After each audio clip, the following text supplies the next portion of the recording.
Something very weird and abnormal is happening, I guess, with the stock market. So we're seeing all these numbers now that without the investment in data centers, the GDP of the United States and the stock market would be virtually at zero. So this article here from Yahoo Finance says that according to Harvard economists, I know we're questioning what they say these days, but according to a lot of people, without data center investment, GDP growth was at 0.1% in the first half of 2025.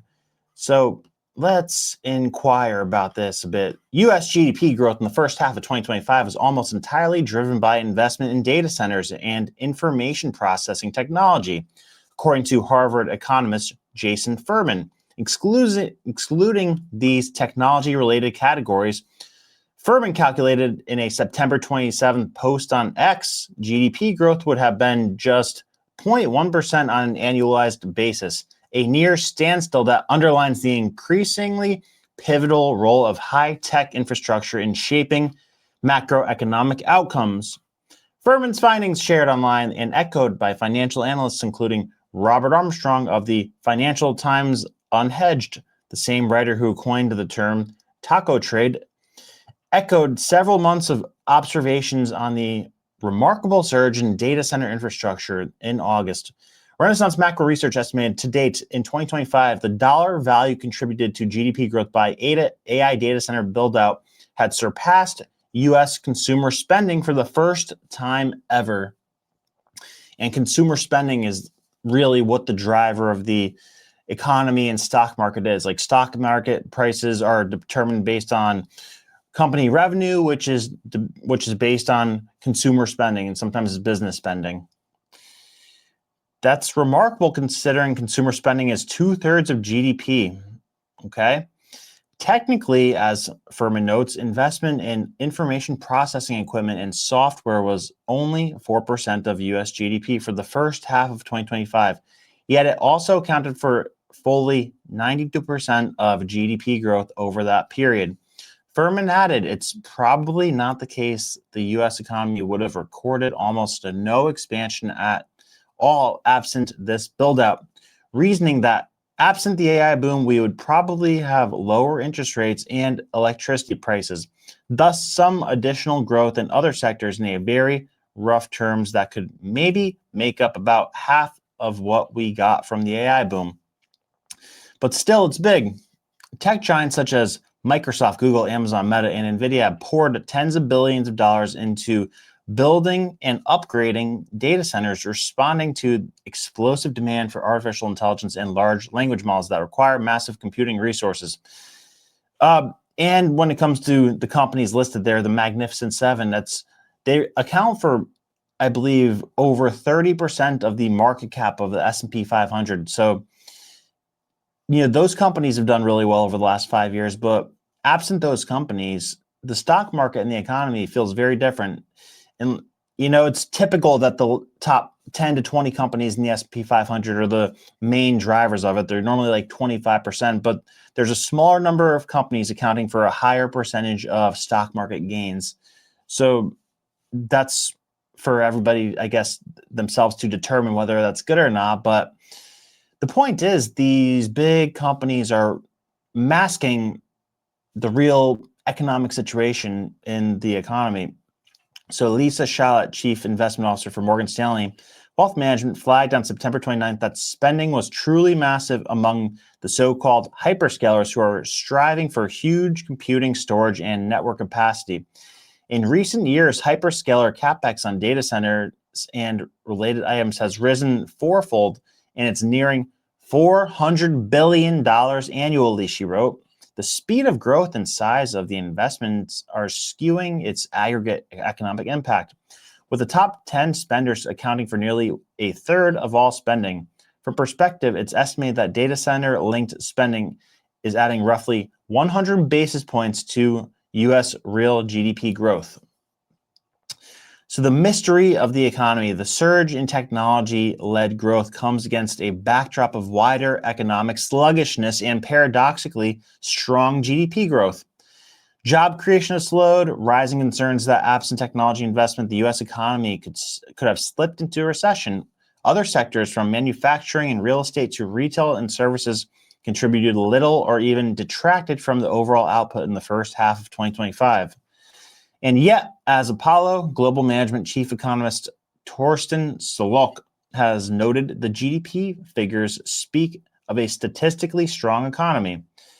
Quote, the consensus has been wrong since January, Slok said in a note circulated to clients in early October, adding, the average of economists' forecasts has said the U.S. economy would slow down for 9 months consecutively, but the reality is that it has simply not happened. We in the economics profession need to look at ourselves in the mirror.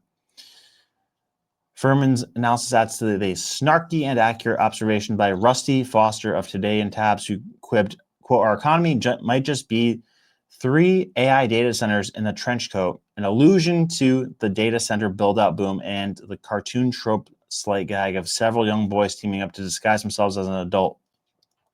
Morgan Stanley chief economist Michael Gappin ventured a guess on October 6th about the mystery of the 2025 economy. Between solid spending data and weak hiring, he argued that it can be explained by a corporate sector that absorbed the initial cost of tariffs and reduced unit labor costs and profitably rather than rising prices. In other words, something that has nothing to do with the data center build out that is widely fueling bubble fears, even among Amazon founder Jeff Bezos himself, who insists these data centers are an industrial bubble rather than a financial one. And we will all be glad someday to have such incredible computing power at our fingertips with so many hundreds of billions spent. The question of sustainable GDP growth is a separate one. And I mean, the real reason that I think there is this arms race for these data centers is because just like how oil is what built the world we live in today, or even you go, oil starting in the 1800s builds the world we're in today. Semiconductors in the 1960s and 70s builds the world we're in today. Now data is going to build the world that we're heading into, because AI is going to power a lot of the economy in the future with a lot of the tasks that humans have to do now. It's going to be plugged in and incorporated into everything. And to have a top of the line AI, you need top of the line data. So that's why there's this all out arms race for these data centers that aren't even profitable yet. Like, they don't even have a straight up profitable use case for these data centers, but they know that they're going to need it to have the best AI. So this is kind of a two-pronged thing. Part of it is the stock market, I think, maybe has been babied or coddled for a long time, for like 15 or 20 years. I mean, take a look at this chart here, and then I'm going to show you a few things that make this case. Like, because you make the case both ways. You can make the case that it makes sense. You can make the case it doesn't make sense. But here's where we're at right now. This is the Dow. Go back to, what is this, 1914? That's how far back this goes, when the Fed got created. And it's a question of, like, is it the devaluation of the dollar or is it the growth of the economy? Because, when the dollar loses value, the price of things goes up. So if you look at, where is this one? This dollar chart of the value of the dollar. Ready? So this is the purchasing power of the dollar over time. So right when the Fed gets created in 1913, starts going down right away, okay? And then goes up when the Great Depression happens, then starts going down when World War II happens, because, like, really what gets us out of a recession is a lot of spending, right? So the New Deal starts here, World War II starts here, and that's what does it. So, look at this. Great Depression starts 1929. The peak stock market price for the Dow gets to 380, right? Doesn't get back to 380 until 1954. So what's that? 25 years later. It takes 25 years to get back to where the stock market peaked during the 1920s.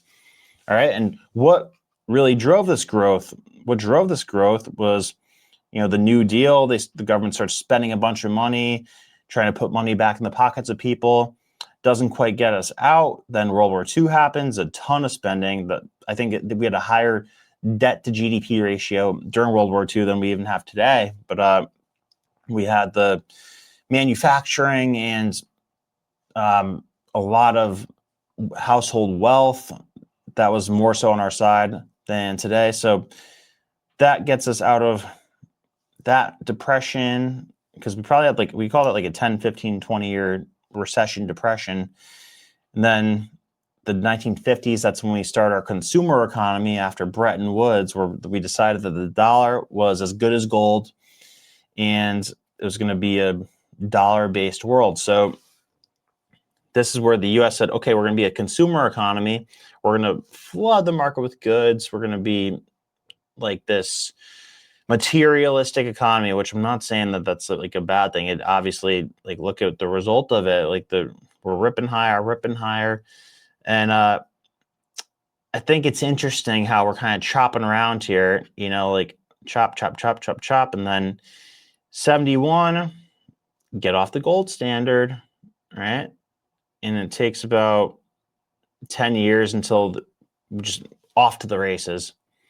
But I mean, keep in mind, during this time right here, this is where we had interest rates that were insane. So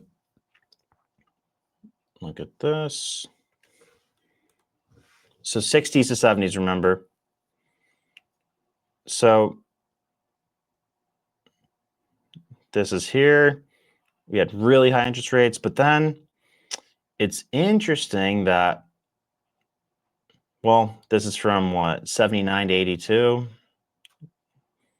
Say 78 to 82. We had rates around 10%, but then it gets down to 5 finally.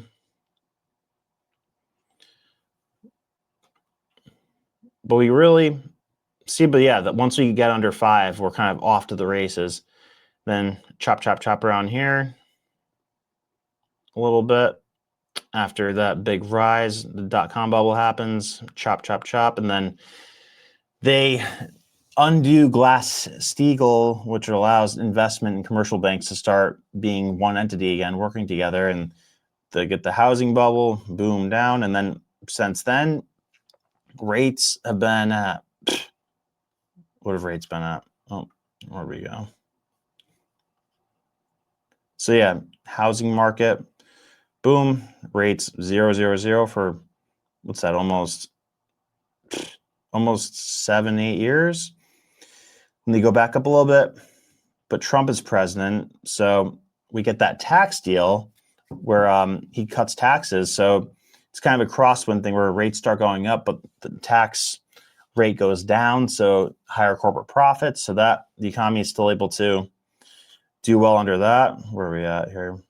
So so you still have growth. Then COVID happens, and we cut rates back to 0, right? So cut rates to 0 here, go up. Then 2022, we start increasing rates. People start thinking the market's going to go down. And we've been at 5, got up to 5. Now we're coming back down again. They're saying we're going to go down to 2 by next year this time. And now we're at all-time highs. So, I mean, you don't have to be an economist to see that there's kind of a pattern here where you get to these all-time highs and then it takes a good amount of time to get back to the all-time highs after the big crash happens. But this is another good one that shows the weirdness of the times we're in. I think this might be the best one, actually. So this shows the S&P 500 annual returns. So, the greens, the returns on a good year, the reds, the returns on a bad year. So the worst year ever for returns, 1931, minus 47%. Then the best year ever for return, plus 46%, 46.5, 1933. So, this is a pretty good endorsement of the market. Over time, you'll do well. But in the last, you'll see here, it's usually one bad year for every 5 good years. But since 2008, we've only had 3 down years. One of them is down 0.7%. So really only 2 down years. Not the historical norm. And then let's see, what was this one? This is comparable, I guess. But see, once we get to the 80s, it deviates from over here. And the problem with this is that, you could say, are they afraid to let the market do what it's going to do naturally? Because they say the 87 crash, when Alan Greenspan was in there, is when the Fed really started to understand its power and its ability to levitate the market and keep the market from falling apart. Because the thing is, you guys remember what this felt like. You guys definitely even remember what this felt like during COVID. Remember how scared everybody was during this? Remember how that felt? Well, now we're here. And the thing is, the amount of debt in the system with margin trading, with the yen carry trade, where you borrow in yen at 0% rates and then can buy US stocks with that. And then the fact that companies are doing stock buybacks, that's another one. The big Magnificent Seven companies, look how much they're doing in stock buybacks. Mag 7 buybacks.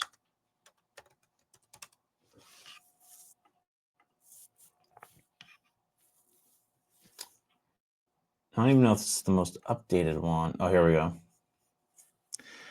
Yeah, so Apple, $100 billion in stock buybacks, where the company takes out debt and buys their own stock with it, and it lifts up the price of the stock. So these are the biggest companies in the stock market, and they're doing these massive stock buybacks. Then what does that do to distort the actual fair market value price of stocks? And then we got this other phenomenon going on where companies like BlackRock and Vanguard created these products called index funds, which are very good and useful products. I'm not going to argue with that. They're safer than just investing in normal stock. They're good for retail traders. You could, with a good reason, a good expectation of safety and low risk, you could, throw $50, $100, $200 a month into these index funds through your BlackRock or Vanguard account. So there's nice steady inflows. And then the money that BlackRock and Vanguard manage for people in their retirement accounts, those are nice steady inflows to the market. So there's this new levitation aspect of the market where it's drip, drip, drip, drip. Okay. And I wonder how much of a influence or string pulling there is by these big money managers to keep the thing from falling apart, because the vast majority of net worth from the richest people in the world is from the freaking stock market. It's from the stock price of their company. Elon Musk, in cash on hand, it's probably 10% of what his net worth is listed at is for his cash on hand versus his stock value price of Twitter, or stock value price of Tesla, and what his net worth is listed at. I bet you he probably only has $10, $20 billion on hand. Same for any of the guys. They borrow against their stock price. That's how they cover their living expenses. So there's a lot at stake here. That's what I'm trying to say. And I know I'm kind of jumping around a bit, but I'm just wondering how delicate our stock market and our economy is. Like, where should I go next? Let me show you this one, because there's kind of two things going on here. Like, it reminds me of some say that World War II got us out of the Great Depression. Some say that the Iraq War got us out of the dot-com bubble bursting. Where are we going? So feels kind of like that. Like we're finding something to spend a ton of money on, like build a lot of hype around to keep this thing going, to keep the party from ending. So from McKinsey, the cost of compute, a $7 trillion race to scale AI data centers. AI is fueling high demand for corporate or for compute power, spurring companies to invest billions of dollars in AI infrastructure. But with future demand uncertain, investors will need to take calculated decisions. All right, so our research shows that by 2030, data centers are projected to require 6.7 trillion worldwide to keep pace with the demand for compute power.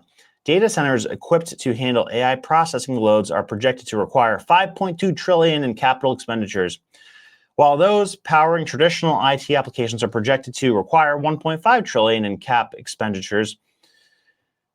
Overall, that's nearly $7 trillion in capital outlays needed by 2030, a staggering number by any measure. To meet this demand, companies across the compute power value chain must strike a balance between deploying capital quickly and doing so prudently to improve the odds their data center investments will provide strong returns. Companies can tackle projects in stages, assessing ROI at each step. Still, a lack of clarity about future demand makes precise investment calculations difficult. The compute power value chain is complex, from the real estate developers that build data centers to utilities that power them, the semiconductor firms that produce chips to the cloud service hyperscalers that host trillions of terabytes of data. Leaders across this value chain know what they must invest in compute power to accelerate the AI growth. But their challenge is formidable, deciding how much capital to allocate to which projects, and while remaining uncertain of how AI's future growth and development will impact compute power and demand. So they're not the only one that's saying this. I believe also Bain and Co. is saying this. If I can find, here we go.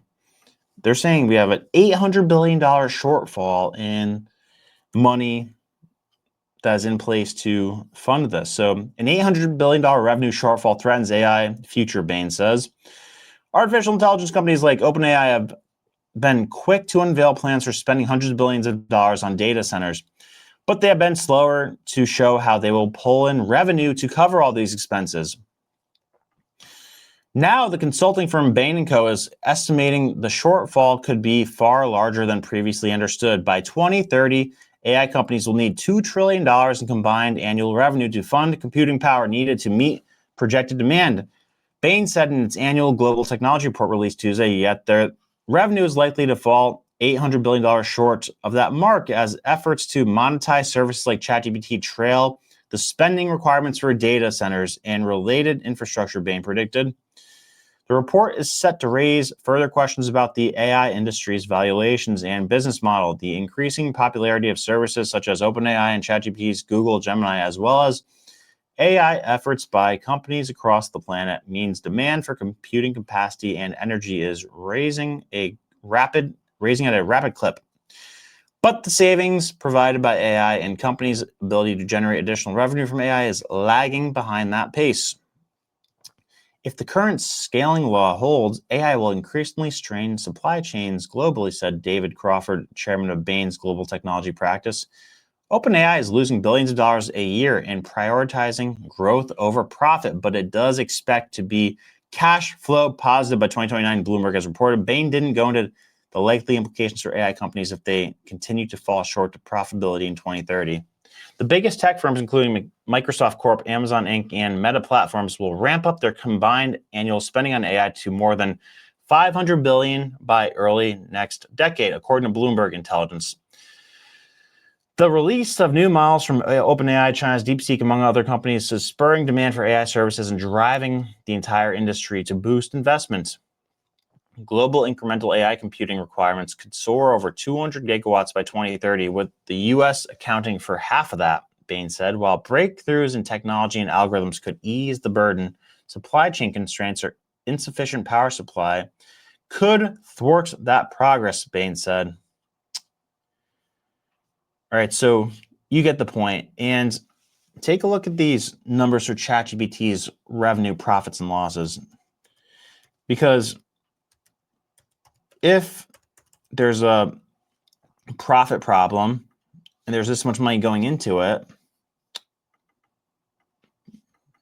P and L. Oh. P and L. Oh, where's that chart? There's such a great chart. ChatGPT revenue, gains and losses. Oh.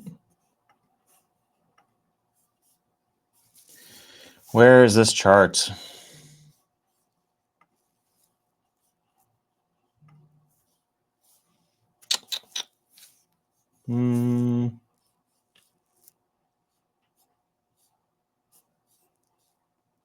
Bear with me. Here we go, I think. Here we go.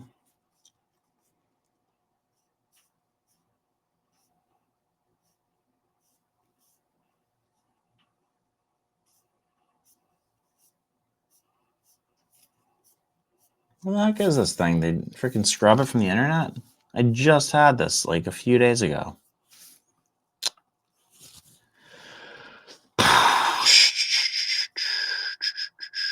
Maybe this is it.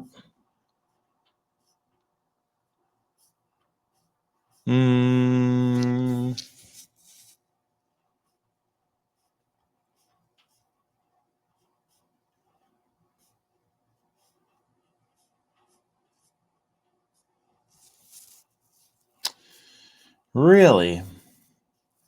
Really cannot find this thing? Well, if I can't find it, the essence of it is they're bleeding money, and that's why they keep having to raise money from other companies. But I'm wondering, like, if this model isn't working for profit, then is it gonna sting at some point to keep investing all this money into it for these big companies? Like, is it sustainable? Where did this chart go? Did this chart disappear from the freaking internet? Chart.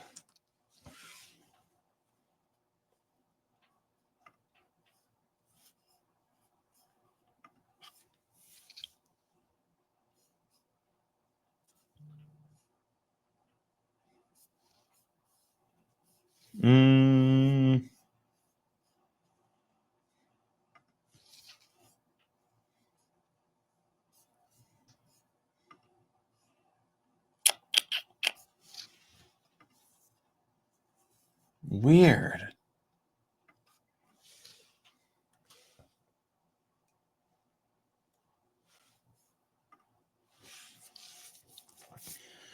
ChatGPT's parent company, OpenAI, generates significant revenue, with its annualized revenue reaching $12 billion in mid-2025 and projects to hit $12.7 billion for the full year 2025. While the company is growing rapidly with substantial revenue from subscriptions, API access, and enterprise products, it's not yet profitable, burning billions on research and development operations. Annualized revenue reached $12 billion in mid-2025, up from $4 billion the previous year. Wow. Anticipates blah, blah, blah. The company brought in approximately $3.7 billion annual revenue last year. Yeah, we got it profitably. Despite high revenue, company is not profitable. Cash burn. OpenAI has experienced high operating costs with a reported cash burn of $6.7 billion in the first half of 2025. A full year burn target of $8.7 billion. The company is backed by significant investments, including a recent $100 billion commitment from NVIDIA. They're still not giving us the freaking chart that I want. Is this it, or is this the same thing that we looked at? So my point, guys, is that I'm coming out at this from the standpoint of it is frustrating to every day look at the stock market, wonder if you should invest in it, and seeing it at an all-time high, because we I mean, at least I'm wired to think in a way where it's like, am I buying at the top? I feel like I'm buying at the top. I felt like I was potentially buying at the top for the last, I don't know what, 15 years. Maybe that's a stretch. At least the last 5 years, I'm like, am I going to buy at the top now? Come on, what? But Goldman Sachs is making the argument for why that's not the case. So, like I said, this is a kind of a two-pronged thing that I'm hitting at here. Oh, not going to hit the Business Insider.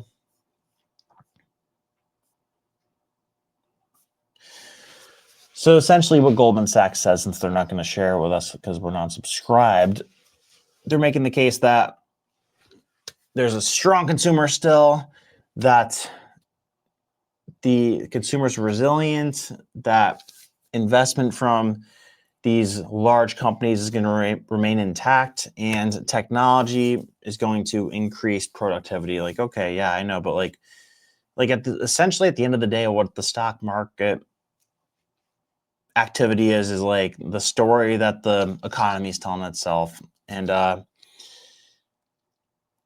yeah, I feel like we've just like stacked stories on top of each other for the last 10 years at least.